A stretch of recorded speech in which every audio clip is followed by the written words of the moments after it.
رکھیں گے ایسے ہم اس بارگاہ میں، بھوکا نہ کوئی سوئے گا اس پاک ماہ میں، کرنا مدد غریب جو مل جائے راہ میں، جتنا ہمارا اتنا تمہارا شان رمضان ہے مومنوں کے دل کا۔ جی ہاں ناظرین، ایک مرتبہ پھر آپ کا خیر مقدم ہے، جتنا ہمارا اتنا تمہارا شان رمضان۔ شان رمضان میں نعمت افطار، نعمت افطار میں بزم علماء، اور بزم علماء میں لائیو ٹیلی فون کالز کے سوالات اور ان کے جوابات۔ جی مفتی صاحب۔ اچھا، یہاں پر ایک بھائی نے پوچھا کہ جو عورت پردہ نہیں کرتی، نقاب نہیں کرتی، تو کیا حکم ہے؟ یاد رکھیں کہ عورت نام ہے یعنی چھپانے کا، بالکل صحیح، ٹھیک ہے نا؟ تو عورت پورا وجود اپنا چھپائے گی۔ اچھا، اب اس پہ کوئی یہ کہے کہ برقع پہننا ضروری ہے یا چادر پہننا ضروری ہے، تو یاد رکھیں کہ پورا وجود ڈھانپنا ضروری ہے، صحیح، ٹھیک ہے نا؟ اب اس میں مثال بعض اوقات ایسا بھی ہوتا ہے کہ برقع پہنا ہے، صحیح، برقع پہننے کے باوجود وہ برقع نہ پہننے کے برابر ہے، ایسا بھی اور ہوتا ہے، بعض اوقات بہت ایسا فٹڈ بھی آج کل آ گئے ہیں، جی ہاں تو غلط ہے وہ غلط چیز، ہے وہ چیز، اور بعض اوقات ایسا بھی ہوتا ہے کہ ایک موٹی دبیز چادر اوڑھ لی جاتی ہے اور پورا وجود ڈھک جاتا ہے، کچھ تو بالکل اچھی یہاں پر جو مین ریزن یہ ہے کہ پورا وجود ڈھک جائے۔ اچھا ہاں، اب اس میں یہ کہ تین چیزوں کا استثناء ہے، ہتھیلیوں کا، قدم کا، اور جو ہے کہتے ہیں چہرے کا۔ اب اس کی آڑ لے کر لوگ کہتے ہیں کہ جی وہ چہرہ چھپانا فرض نہیں ہے، تو ہم یہ کہتے ہیں کہ بالکل ٹھیک ہے، لیکن فتنے کی ابتدا ہی چہرے سے ہوتی ہے، آنکھوں سے ہوتی ہے، اس لیے اب علماء فرماتے ہیں کہ چہرہ بھی چھپایا جائے، اور میں سمجھتا ہوں میں بھی اسی موقع پر قائم ہوں کہ اس دور میں بالکل چھپانا چاہیے، کہ فتنے کا آغاز وہیں سے ہوتا ہے اور پھر یہ فتنہ آگے بڑھتا ہے۔ اللہ تعالیٰ ہماری ماں بہنوں کو بھی حیا کی چادر عطا فرمائے۔ پھر اس کے بعد ایک سوال یہ ہوا کہ بیوی نے جو ہے وہ شوہر ان کے انتقال ہو چکا ہے ان کا، اور میرے خیال میں اولاد نہیں ہے، اور بیوی نے کہا کہ میں نے قسم کھائی ہے اس سے کہ میں تیرے بعد نکاح نہیں کروں گی، تو دیکھیں یہ ایسی قسم ہے کہ جو شریعت کے مزاج کے مطابق نہیں ہے، ٹھیک ہے نا؟ اب آپ نے اس سے محبت میں قسم کھا لی، اب ان کا انتقال ہو گیا، عدت آپ کی گزر چکی ہے، ظاہر ہے کہ آپ کسی کے گھر میں رہ رہی ہیں، والدین کے یا بہن بھائیوں کے، تو آپ بوجھ کسی پر کیوں بن رہی ہیں؟ ٹھیک ہے نا؟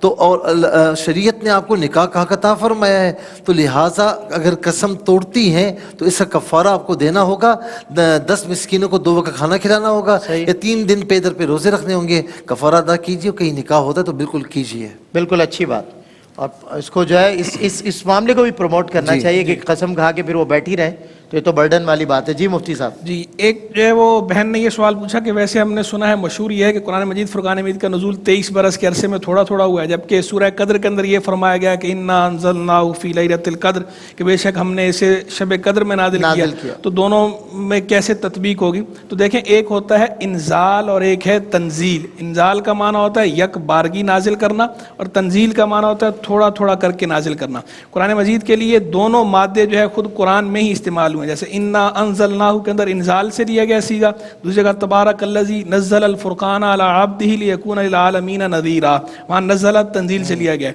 تو یہ دو الگ الگ صورتیں ہیں، ایک ہے قرآن مجید فرقان حمید کا لوح محفوظ سے آسمان دنیا پہ نازل ہونا، اور ایک ہے وہاں آسمان دنیا سے سرکار عیسیٰ علیہ السلام کے قلب اقدس پر نازل ہونا۔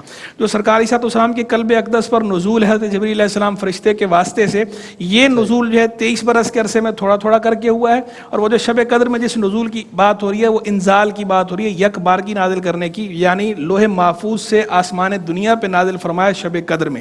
اور بعض علماء کی رائے یہ ہے، ان کا موقف یہ ہے کہ آغاز جو ہے وہی کا وہ شب قدر کو ہوا ہے، پہلی آیت اس وقت نازل ہوئی، تو اس لیے وہ اس لیے تعبیر کرتے ہیں۔ یہ بھی مطمع نظر رہے کہ پہلی آیت چونکہ نازل ہے، یہ ایک موقف ہے، یہ متفق علیہ نہیں ہے، یہ ایک موقف ہے، جمہور کا نہیں۔ اصل بات وہی ہے کہ لوح محفوظ سے آسمان دنیا پہ جو یک بارگی نازل ہے۔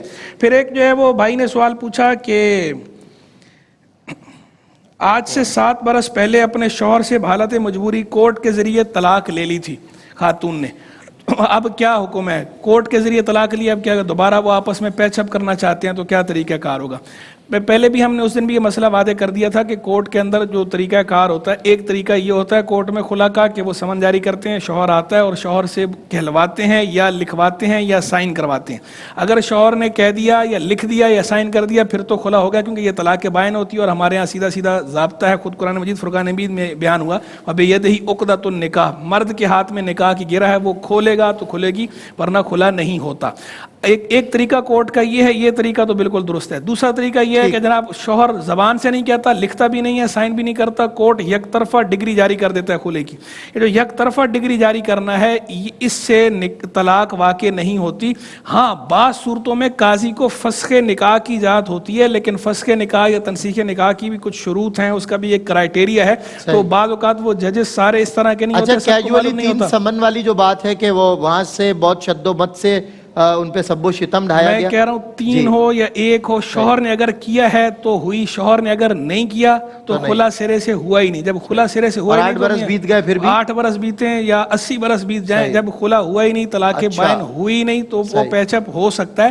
لیکن اگر اس کی کیا صورت ہے پیچپ کی؟ پیچپ واپسی جو ہے وہ، کیونکہ جب تک طلاق نہیں دیں گے یا خلا نہیں ہوگا اس وقت تک وہ ان کا جو عقد نکاح ہے وہ برقرار ہے. صحیح. چاہے وہ آپس میں فاصلہ ہی کتنا ہی کیوں نہ ہو، کئی سال تک ملے ہی نہ، لیکن نکاح برقرار رہتا ہے. لیکن یہ اسی صورت میں کہ جب جو صورت ہم نے بتائی، اگر شوہر نے سائن کر دیے تھے، زبان سے کہہ دیا تھا یا لکھ دیا تھا، تو پھر اس صورت میں طلاق ہو چکی ہے. اور اگر اس میں سے کچھ نہیں ہوا تو چاہے کتنا ہی سمن ہو، کچھ بھی ہو، ٹھیک ہے جی. لیکن پھر بھی ہم مشورہ دیں گے، بہتر یہ ہے کہ اپنے کسی قریبی دار افتاء میں جا کے اپنا مسئلہ رکھ کے وہاں سے فتویٰ لے کر پھر عمل کریں. پھر ایک بھائی نے پوچھا کہ روزے کی افطاری اگر 2-3 منٹ لیٹ ہو جائے تو کیا روزہ مکروہ ہوتا ہے یا نہیں ہوتا؟ تو روزے میں تاخیر نہیں کرنی چاہیے، لیکن 2-3 منٹ اگر لیٹ ہو جائے تو اس سے مکروہ نہیں ہوتا. اتنی تاخیر کے آسمان میں ستارے گند جائیں، جالی دار ہو جائے آسمان، تاروں اس طرح ظاہر ہوں، اتنی تاخیر کرنا مکروہ تحریمی ہوتا ہے. معمولی سی تاخیر اگر احتیاطی کرتا ہے تو اس میں حرج نہیں. پھر جو ایک بھائی نے پوچھا صدقہ کس کو لگتا ہے زیادہ تر؟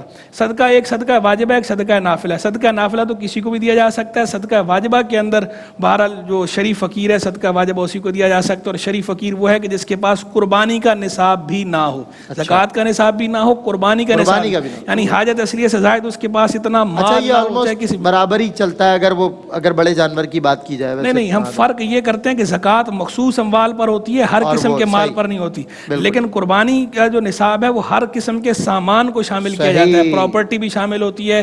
جو بھی آپ کے پاس ہے، جو بھی چیز ہے، وہ مال کسی بھی شیپ میں ہو، اس کی جو مالیت ہے قربانی کے نصاب میں کاؤنٹ کی جاتی ہے، زکوٰۃ میں نہیں کی جاتی. زکوٰۃ میں صرف سونا، چاندی، سائمہ جانور، مال تجارت، مال نامی جسے کہا جاتا ہے، کیش، پرائز بانڈ وغیرہ، یہ چیزوں پر زکوٰۃ ہوتی ہے. اس کے علاوہ دیگر سامان آپ کے پاس پراپرٹی اگر بیچنے کے لیے نہ ہو تو زکوٰۃ میں شامل ہی نہیں ہے. لیکن قربانی کے نصاب میں پراپرٹی شامل ہوتی ہے اگر حاجت اصلیہ سے زائد ہوگی تو. صحیح، چلیں ٹھیک ہے. ایک سوال مفتی صاحب، ایک سوال اور وہ آف ایئر ہمارے پاس آیا ہے کہ جو لڑکے پاکستان سے باہر بیرون ملک پڑھائی کے لیے چلے جاتے ہیں نکاح کر کے، پاکستان میں نکاح کر کے، تو اب رخصتی تو ہوتی نہیں ہے، وہ وہاں باہر ملک چلا گیا. اب وہ جو لڑکی سے نکاح کر کے گیا جو اپنے ماں باپ کے گھر میں، اس کا نان نفقہ خرچہ اس کے ذمہ ہوگا یا نہیں؟ بتائیے. رخصتی نہیں ہوئی. دیکھیں اس کا یہ ہے کہ نکاح کے بعد رخصتی نہیں ہوئی نا، تو جب تک رخصتی نہیں ہوئی تو اس وقت تک جو ہے وہ جو لڑکی ہے وہ اپنے گھر پر ہے. تو اس کا نان نفقہ بھی جن کے ذمے پہلے تھا انہی کے ذمے ہوگا. لیکن جب رخصتی ہو گئی تو اب نان نفقہ جو ہے وہ شوہر کے ذمے ہے، بالکل ٹھیک، وہ کسی اور کے ذمے نہیں ہے. ٹھیک ہے. اچھا، ایک سوال یہ ہوا کہ اپنے سر کے بال بیچنا. سر کے بال بیچنا، ظاہر ہے کہ سر کے بال تو ویسے بھی مطلب ہے کہ معیوب ہے کہ اپنے سر کے بال آپ بیچ رہے ہیں، اور ویسے شریعت اعتبار سے جسم کے کسی حصے کو بھی، کیونکہ بال بھی جسم کا حصہ ہے، چاہے وہ گردہ ہو، آنکھ ہو، کان ہو، دانت ہو، تو شریعت اعتبار سے اس کی اجازت نہیں ہے. اگر ایسے اجازت دے دی جائے تو پھر تو ہر فرد اپنے اپنے عضو کو بیچ کر پیسے کماتے رہے. ڈاکٹر صاحب، یہ جو آج کل یہ نا کہ مرنے سے پہلے وصیت کر جاتے ہیں، آرگنز ڈونیٹ کر دیتے ہیں، آنکھیں ڈونیٹ، چونکہ فقہی اعتبار سے تو اس میں اختلاف تو ہے، لیکن یہ چونکہ اللہ کی امانت ہے تو اللہ کی امانت کو چونکہ لوٹنا ہے، صحیح بات، تو اسے اسی طرح سے لوٹاؤ، اسی حالت میں جس طرح اس نے تمہیں دی. بالکل سیدھی بات ہے. بالکل ٹھیک. مطلب یہ گھر میرا نہیں ہے اور میں مرنے سے پہلے کہوں کہ یہ فلاں کو دے دینا. کیا بات ہوئی؟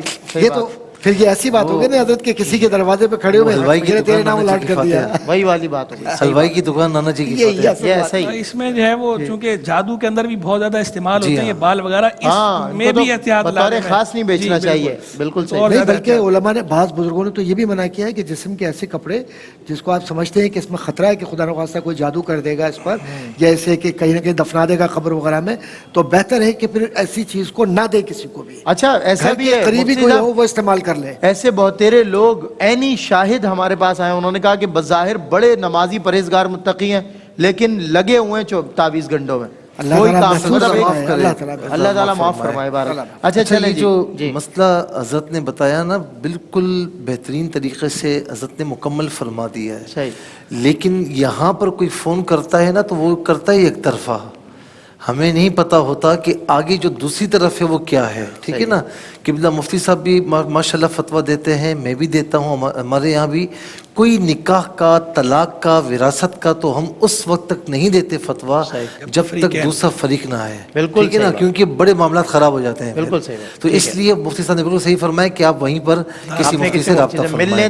اچھا ایک سوال یہ ہوا کہ نماز میں اشہد لا الہ الا اللہ, اس میں انگلی نہیں اٹھائی الا اللہ میں, تو کیا یہ اٹھانا سنت ہے؟ نہیں اٹھائی نماز ہو جائے گی, کوئی مسئلہ نہیں ہے. اچھا اس کے بعد ایک سوال اور ہے کہ کتنے کپڑے ہوں گے تو فضول خرچی شمار ہوگی. دیکھیں یہ الگ الگ ہر ایک کو فردن ویریفائی کیا جائے گا. کسی کو ہوتا ہے کہ وہ روزانہ کپڑے چینج کرتا ہے, کسی کو ہوتا ہے کہ وہ تین چار دن کے بعد کرتا ہے, ایسے بھی ہوتے ہیں. تو ظاہر ہے کہ جو روزانہ چینج کرتا ہے تو اس کے لیے تو زیادہ کپڑے ہونا فضول خرچی نہیں ہے, اس کی طبیعت کا تقاضا ہے. جو کم چینج کرتا ہے اور اس کے باوجود زیادہ, تو ہو سکتا ہے کہ اس کے لیے فضول خرچی ہو. تو فضول خرچی ہر کسی کے حق میں علیحدہ ہوگی, علیحدہ دیکھا جائے گا, جانچا جائے گا, اس کے بعد اس کو کہا جائے گا. اس کے بعد جو ہے ایک سوال یہ ہوا کہ سات و تسبیح کا طریقہ کیا ہے. سات و تسبیح وہ نماز ہے کہ حضور نبی کریم علیہ السلام نے فرمایا کہ جس نے ایک مرتبہ اسے پڑھا تو اللہ رب العالمین اسے جنت عطا فرمائے گا, اس کی مغفرت فرمائے گا. یہ 4 رکعت پڑھی جاتی ہے اور 4 رکعت میں 300 مرتبہ تیسرا کلمہ پڑھنا ہے, سبحان اللہ والحمد للہ ولا الہ الا اللہ واللہ اکبر ولا حول ولا قوت الا باللہ العلی العظیم. اور یہ 300 کو 4 رکعت میں ڈیوائڈ کرنا ہے. 75 جی ٹھیک ہے. اور درمیان میں تشہد آپ کریں گے تو تشہد یعنی التحیات کے بعد درود ابراہیم مکمل پڑھیں گے, بس یہ طریقہ ہے. اس کے بعد جو ہے وہ یہ ہوا کہ زکوٰۃ تو نکالتے ہیں, جو پیسے بچتے ہیں گندم لے لیتے ہیں تاکہ غریبوں کو. دیکھیں جب زکوٰۃ آپ نکالتے ہیں تو کوشش کیا کریں کہ وہ فوراً ادا کریں, کیونکہ یہ زکوٰۃ کی رقم مال میں نہیں لینی چاہیے. لیکن کوئی بھی غریب نہیں ہے اور آپ کو پتہ ہے کہ کوئی گندم لینے کے لیے آئے گا, فلاں چیز لینے کے لیے آئے گا, تو آپ نے لے کے رکھ لی اور اسے ادا کر دی تو برحال ہو جائے گی, لیکن اسے فوراً ادا کرنا چاہیے. بالکل ٹھیک. اچھا اس کے بعد آن لائن کاروبار بہت سے جائز ہیں, بہت سی چیزیں آج کل آن لائن دی جاتی ہیں, جائز ہے. اور جہاں پر کسی چیز کا پتہ ہی نہ ہو, شریعت مطالعہ سے ٹکراتی ہوں, تو پھر ہم اس کی نفی کرتے ہیں اور اس کا کہتے ہیں کہ اس سے احتیاط کیا جائے. اور اسی طریقے سے چھوٹے دانے نماز نہیں پڑھ سکتے, تو جس طرح بھی ہو سکے آپ نماز پڑھنے کی کوشش کریں. خون رستا ہے تو آپ پٹی باندھ لیں, اس پر مسح کر لیں وضو کے وقت, لیکن نماز نہ چھوڑیں کہ نماز چھوڑنے کی اجازت نہیں ہے. مفتی صاحب ایک دو باقی ہیں. یہ بہن نے پوچھا کہ خالہ نے وصیت کی تھی کہ میرے سارے پیسے جو ہے وہ چھوٹی بہن کو دے دینا, اور ہمارے پاس پیسے ہیں, ہم نے ماموں وغیرہ کو بتایا نہیں ہے, تو کیا کریں؟ دیکھیں وہ خالہ نے اگر ایسی کوئی وصیت کی ہو کہ سارے پیسے چھوٹی بہن کو دے دینا, اس طرح کی وصیت باطل ہوتی ہے, کیونکہ میت کا جو ترکہ ہوتا ہے اس میں سب کا حق ہوتا ہے. صرف جو ہے 1/3 میں وصیت نافذ ہو سکتی ہے, اس سے زائد میں جو ہے وصیت جاری بھی نہیں ہوتی. تو لہٰذا پیسے ترکے کے مطابق تقسیم ہوں گے. اور ایک بہن نے سوال پوچھا کہ بچی 20 سال کی ہے, شوہر کوئی کام نہیں کرتے ہوئے معذور ہیں, اور لوگ مجھے زکوٰۃ دیتے ہیں, تو میرا زکوٰۃ لینا جائز ہے یا نہیں ہے؟ اگر آپ کے پاس قربانی کا نصاب بھی نہیں ہے تو زکوٰۃ لینا جائز ہے. پھر انہوں نے پوچھا کہ اور میرا فطرہ دینا جائز ہے یا نہیں؟ فطرہ آپ پر لازم تو نہیں ہے اگر آپ کے پاس قربانی کا نصاب نہیں ہے, لیکن آپ فطرہ اگر دے دیں تو ادا ہو جائے گا, ثواب ملے گا. ایک بھائی نے پوچھا آخری سوال کہ میرے والدین 18 سال سے تقریباً 18-19 سال سے ان میں آپس میں جھگڑا ہے, ملے نہیں ہیں, تو کیا ان کا نکاح برقرار ہے؟ تو وہ 18 سال ہوں یا 28 سال ہوں, صرف الگ الگ رہنے سے نکاح نہیں ٹوٹتا جب تک نکاح توڑنے والی کوئی بات نہ ہو, طلاق نہ ہو, یا جو ہے وہ خلا نہ ہو, یا اس طرح کا اور کوئی ایسا معاملہ نہ ہو کہ جو حرام کر دیتا ہو تعلق کو. صرف الگ الگ رہنے سے نکاح نہیں ٹوٹتا. 10 سیکنڈ ہیں, 10 سیکنڈ. ایک بھائی نے یہ سوال کیا کہ عقیقے میں 2 بکرے ہونے چاہیے, 1 بکرا ہونا چاہیے. سنت یہ ہے کہ لڑکے کے لیے 2 ہوں, لڑکی کے لیے 1 بکری یا بکرا ہو, لیکن لڑکے کے لیے بھی اگر 1 بکرا ہے تو عقیقہ ادا ہو جائے گا. گا اور عقیقہ 7ویں دن کرنا چاہیے اور جو بچے کے بال ہے وہ بالکل نہیں اسے مونڈنا چاہیے اور بالوں کے وزن کے برابر چاندی صدقہ دینا چاہیے. اگر یہ نہ ہو تو کچھ بھی صدقہ وغیرہ دیں. بہت شکریہ مفتی صاحب آپ کا, مصعب آپ کا, ڈاکٹر صاحب آپ کا. اور اب ہے وقفہ. وقفے کے بعد سیگمنٹ ہوگا معلومات ہی معلومات ہمارے ابھرتے ہوئے ٹیلنٹڈ ہوسٹ جناب ڈاکٹر سید عمران ودود کے ساتھ.